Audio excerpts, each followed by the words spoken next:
Airport থেকে বাইরে বেরোতেই সবাই শিলং শিলং শিলং বলে সব টানাটানি শুরু করে দিয়েছে, কিন্তু আমাদের গন্তব্যস্থল তো আর শিলং নয়। গুড মর্নিং বন্ধুরা, ওয়েলকাম টু গুয়াহাটি। এতদিন জাস্ট মানে ছাদের উপর থেকে বা মাথার উপর থেকে প্লেন উঠতে দেখেছি, আজ সেই ফ্লাইটে প্রথম বসতে চলেছি।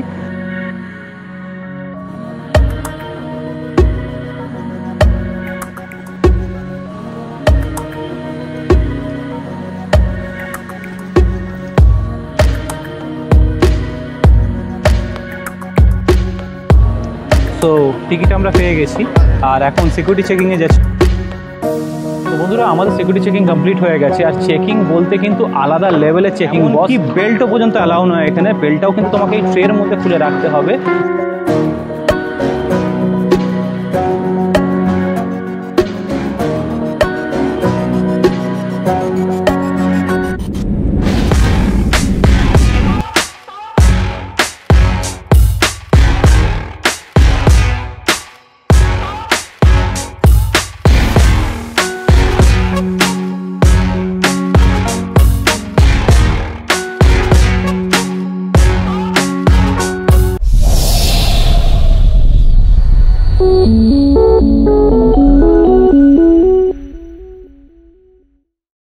হাই বন্ধুরা, ওয়েলকাম টু মাই চ্যানেল।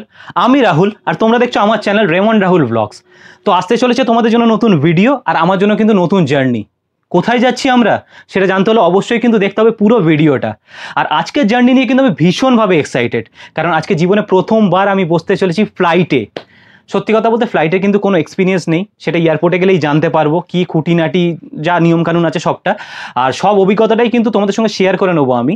তো যাই হোক, এখন বাজে রাত 12টা আর আমাদের ফ্লাইট টাইম হচ্ছে সকাল 5:55। বাইরে আমাদের গাড়ি চলে এসেছে। তো আর বেশি কথা না বাড়িয়ে আমরা এখন সোজা গাড়ি ধরবো, এয়ারপোর্টে যাব। মোটামুটি গাড়ি পৌঁছাতে 2টা বেজে যাবে। আর আমার মনে হয় হাতে 2-3 ঘন্টা সময় নিয়ে কিন্তু এয়ারপোর্টে পৌঁছে যাওয়াটাই বেটার। তো আর বেশি কথা না বাড়িয়ে চলো এয়ারপোর্টে যাওয়া যাক, ওখানে গিয়ে বাকি কথাটা হচ্ছে। তো বন্ধুরা, আমরা কিন্তু এয়ারপোর্টে পৌঁছে গেছি আর দেখতেই পাচ্ছ এটা হচ্ছে এয়ারপোর্টের বাইরের ঝলক। আর আমরা যা এক্সপেক্ট করেছিলাম সেই হিসাবেই টাইম লাগলো আমাদের পৌঁছাতে, মোটামুটি 2 ঘন্টা 10 মিনিট মতো সময় লাগলো।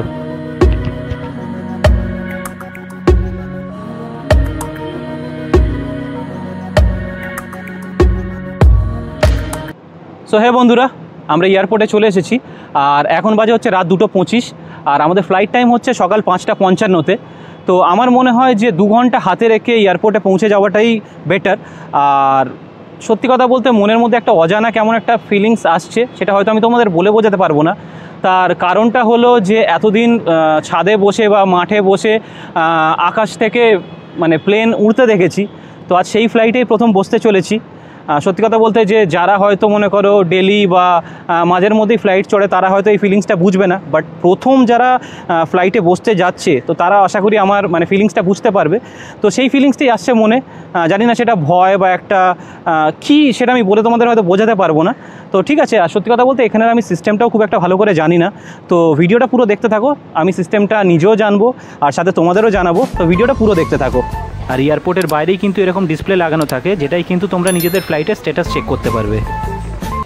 আর এয়ারপোর্টের প্রত্যেকটা গেটের সামনে কিন্তু এরকম একটা করে বায়োমেট্রিক মেশিন বসানো আছে, যেখানে কিন্তু তোমাদের আধার কার্ড শো করালে এখান থেকে একটা টোকেন দেওয়া হবে, যেটা কিন্তু তোমাদের এয়ারপোর্টের ভেতরে ঢুকতে গেলে গেটের সামনে কিন্তু এই টোকেনটা শো করাতে হবে, তবে কিন্তু তোমরা এয়ারপোর্টের ভেতরে ঢুকতে পারবে। আর তোমাদের যদি বুঝতে কোনো অসুবিধা হয়, এই প্রত্যেক কটা মেশিনের সামনে কিন্তু ওনাদের স্টাফ আছে, ওনারা কিন্তু খুব হেল্পফুল। তোমাদের যদি কোনো বুঝতে অসুবিধা, ওনাদের হেল্প নিও, ওনারা কিন্তু কমপ্লিটভাবে তোমাদের বুঝিয়ে দেবে। তো বন্ধুরা, আমরা বোর্ডিং পেয়ে গেছি আর এখানে হচ্ছে সামনে এই যে তোমরা এই যে মেশিনটা দেখতে পাচ্ছ, এখান থেকে ফেস স্ক্যান করলে এরকম একটা টোকেন দেবে। আর এই টোকেনটা ঠিক এই আমার পেছনে যে দেখতে পাচ্ছ এইখানে কিন্তু এরা চেক করবে, চেক করে কিন্তু আধার কার্ডের সঙ্গে সেটা চেক করে তারপরে কিন্তু ভেতরে ঢোকা সেটা পারমিশনটা দেবে।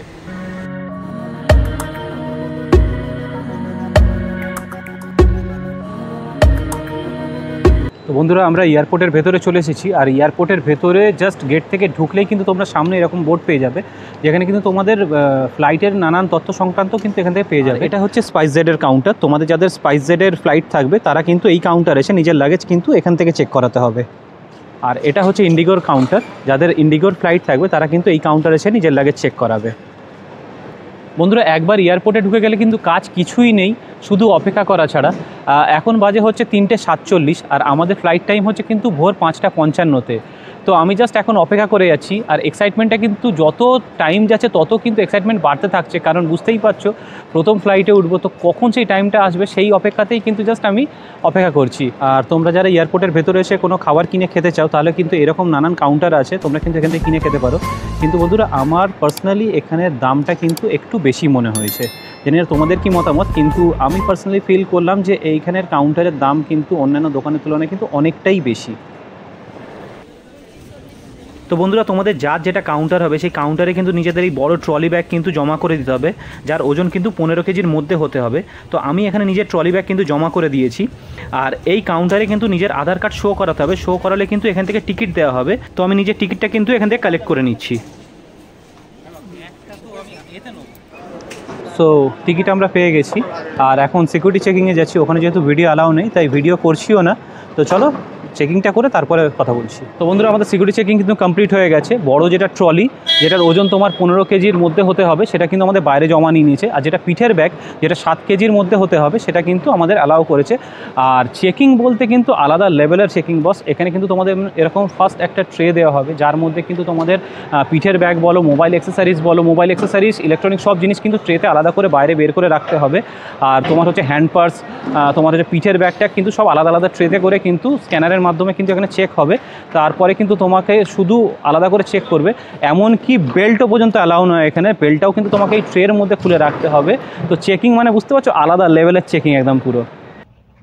এই দেখো বন্ধুরা, এই রকম তোমাদের ট্রে দেওয়া হবে, যার মধ্যে কিন্তু তোমাদের পার্স, ল্যাপটপ, ইলেকট্রনিক জিনিস, নানান ইত্যাদি জিনিস থাকবে।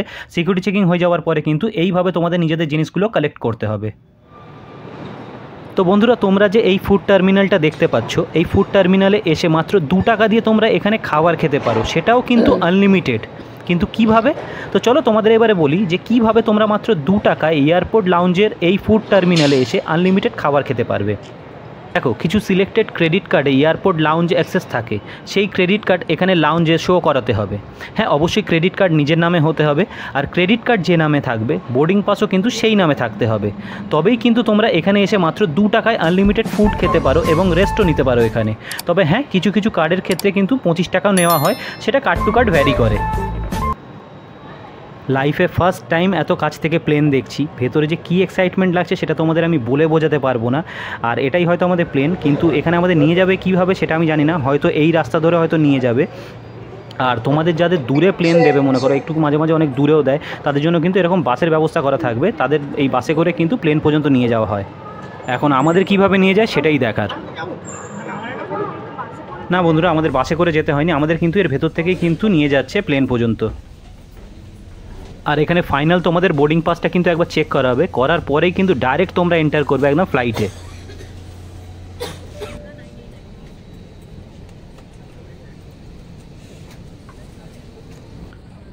আর ফ্লাইট টেক অফের আগে কিন্তু এই এয়ার হোস্টেসটা তোমাদের খুব ভালো করে বুঝিয়ে দেবে যে তোমাদের করণীয়গুলো কী। যেমন প্লেনে উঠে ফার্স্ট তোমাকে কিন্তু নিজের সিট বেল্ট পরতে হবে, ফোন কিন্তু ফ্লাইট মোডে করতে হবে, আর বিপদকালীন সময় যে তোমাদের কী কী করণীয় সেগুলো কিন্তু এনারা খুব ভালো করে বুঝিয়ে দেবেন। তো প্লেন আমাদের ছেড়ে দিয়েছে, চলো বাইরের দৃশ্য এবার উপভোগ করো।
নিমেষে কিভাবে মাটি থেকে শূন্যে ভাসা যায় সেটা হয়তো প্লেনে না বসলে জীবনে বুঝতেই পারতাম না। তাই জীবনের প্রথম প্লেন চড়া, জিন্দাবাদ। আর সিটের সামনেই কিন্তু তোমরা এই গাইডলাইন ম্যানুয়াল বুকটা পেয়ে যাবে, যার মধ্যে কিন্তু ব্যাখ্যা করা আছে যে বিপদকালীন পরিস্থিতিতে তোমাদের কী কী করণীয় উচিত, কী কী করণীয় উচিত নয়। তো সেটা কিন্তু খুব ভালো করে এই বইটাতে মেনশন করা আছে, তোমরা একবার খুব ভালো করে দেখে নিও। Get well soon. তো প্লেন টেক অফ করার সময় যাদের ভমিটিং ভাব আসবে তাদের জন্য কিন্তু এই সামনে কিন্তু এই কাগজের ঠোঙাটা দেওয়া আছে। তোমাদের যদি কোনোভাবে মুখ থেকে কিছু বেরিয়ে আসে তারা কিন্তু এই ঠোঙাটা ইউজ করতে পারো। একটা সময়ের পর তোমরা যখন এই স্তরে এসে পৌঁছাবে তখন মনে হবে যেন তোমরা একই জায়গায় এসে থেমে গেছো, শুধু নীল আকাশ আর সাদা মেঘ ছাড়া কিন্তু কিছুই দেখতে পাবে না। সময় এসে গেছে, প্লেন কিন্তু এবার আমাদের ল্যান্ড করবে। বন্ধুরা, এই প্লেন চড়ে জীবনে একটা অভিজ্ঞতা অর্জন করলাম যে জায়গায় পৌঁছতে মানুষের ট্রেনে করে 18 থেকে 19 ঘন্টা সময় লাগে, সেই সেম জায়গায় কিন্তু মাত্র 1 ঘন্টা 10 মিনিটে মানুষ পৌঁছে যাচ্ছে এই প্লেনে করে। তো মানুষ একটু টাকা খরচা করলে নিজের জীবনের যে কতটা সময় সাশ্রয় করে নিচ্ছে সেটা এই প্লেন না চড়লে বুঝতেই পারতাম না।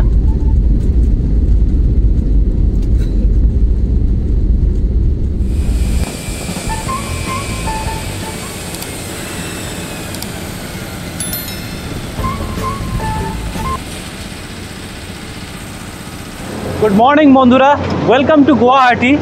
আর আমরা এই জাস্ট ল্যান্ড করলাম, আর এই হচ্ছে আমাদের ফ্লাইট। আর এই বাসে করে কিন্তু আমাদের এয়ারপোর্টে নিয়ে যাওয়া হবে, যেহেতু রানওয়ে থেকে এয়ারপোর্টটা একটু দূরে, সেই জন্য কিন্তু এই বাসে করে নিয়ে যাওয়া হবে আমাদের। আর আমরা আমাদের ফ্লাইটকে টাটা জানিয়ে এয়ারপোর্টের দিকে এগিয়ে চললাম।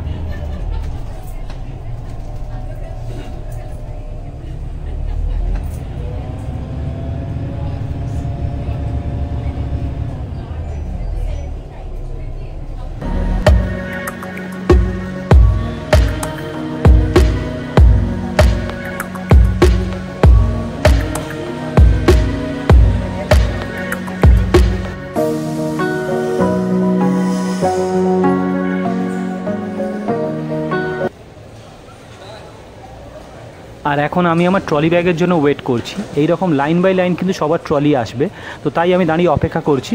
আর তোমরাও এলে কিন্তু এখান থেকেই তোমাদের ট্রলিগুলো কালেক্ট করতে হবে। গুড মর্নিং বন্ধুরা, ওয়েলকাম টু গুয়াহাটি। আমরা একটু আগে জাস্ট ল্যান্ড করলাম, আর আমরা এখন দাঁড়িয়ে আছি গুয়াহাটি এয়ারপোর্টে। তো আমার বাকি বন্ধুরা হচ্ছে একটু ফ্রেশ হয়ে নিচ্ছে, আর আমরা ট্রলিও সব নিয়ে নিয়েছি। তো সবাই ফ্রেশ হয়ে গেলেই কিন্তু আমরা এখান থেকে বেরিয়ে পড়বো।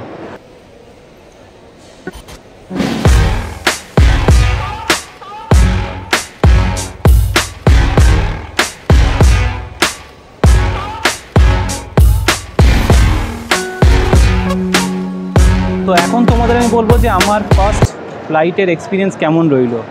দেখো, সত্যি কথা বলতে আমার তেমন অসুবিধা কিছু হয়নি। আমি শুনেছিলাম বা কিছু ভিডিও দেখেছিলাম যে ফার্স্ট ফ্লাইট চড়লে যখন প্রথমে স্টার্ট হয় বা যখন প্লেন ল্যান্ড করে তখন নাকি একটু সবার অসুবিধা হয়, ভমিটিং ভাব হয়, কিন্তু তেমন কোনো অসুবিধা আমার হয়নি। হ্যাঁ, মাঝে মাঝে কানটা তালা ধরছিল, আবার ছেড়ে যাচ্ছিলো। তো এইটাই জাস্ট আবার আমার অসুবিধা হয়েছে, তাছাড়া বিশেষ আমার কোনো অসুবিধা হয়নি। এয়ারপোর্ট থেকে বাইরে বেরোতেই সবাই শিলং শিলং শিলং বলে সব টানাটানি শুরু করে দিয়েছে, কিন্তু আমাদের গন্তব্যস্থল তো আর শিলং নয়।